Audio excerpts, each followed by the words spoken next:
So it's Luther here with George, and George, we've got you through your pre-shot routine. Can you remember the routine, the 4 or 5 things you're doing in sequence now? Yeah, so you want to offer up the club to the tee. You then want to make sure that you're getting the correct angle between your back and distance. And that's a fantastic point. And then you want to get the fist grip with your left hand, making sure that your left thumb is parallel with the club. Yep. And then you want the sort of thumb grip coming in on your right hand, and to sort of adjust your knees, make sure you feel comfortable. Same with your feet. Good. And I think you're good to go. Can you see that? He's absolutely recounted what I need him to do. But by its nature, it's complex.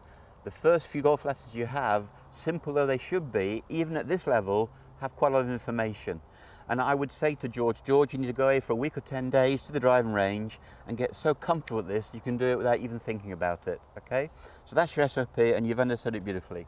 Now, you'll come to understand that if the grip and posture is good as this, turning the Y shape, the half swing that George is developing, followed by swishing through the tee peg, there's a huge amount of stuff going on. Okay, so take your time now, George. Go through your routine. Club, grip, feet, lovely. Comfortable? Mm-hmm. All right, now make a back swing and stop. Hold, very good. Now just come back. This is with the common fault in the beginner.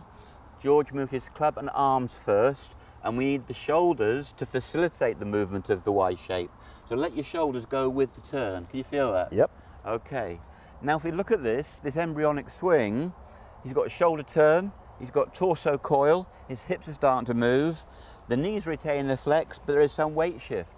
So because the setup is so good, George, and you understand the word turn, which is this, then a huge number of things happening for you. So turn, and then you swish through, and you'll find that when you swish the tee peg, the follow through, which is the end of your swing, will also have a lot of merit. Okay, I'll just tee the ball there for you. Off of the club, try and move through the routine a bit more quickly. Fist, fingers and feet. That's really slick. Can you see that?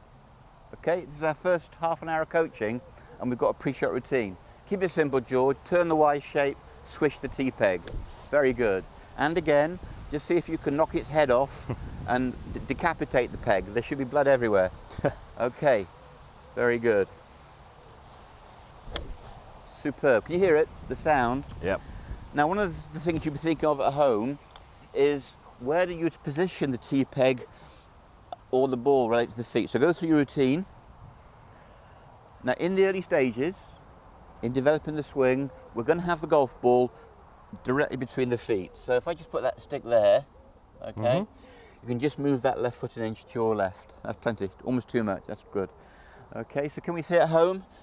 The tee peg is opposite the middle of the stance.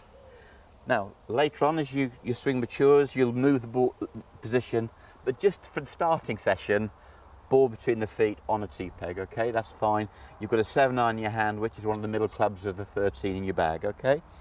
All right, George, so show us the backswing, turn and stop, hold. Now that's wonderful, the shoulders have turned, haven't they? Now switch the tee peg. Well done. You got it? Yep. So it's remarkable how quickly we're capable of learning things if they're simple and if they're repetitive. If something's not working for you, don't give up on it. Keep practicing until it works. You know that prepare, turn, swish works. So if you hit a bad shot, don't counteract that and compensate for it. Stick to your guns, prepare, turn and swish through. So George, have you got any questions about that so far? No, it seems really quite straightforward. Straightforward. Yeah. And it's interesting how much information you've accrued already, but the swing's only 1.8 seconds long, as I said earlier.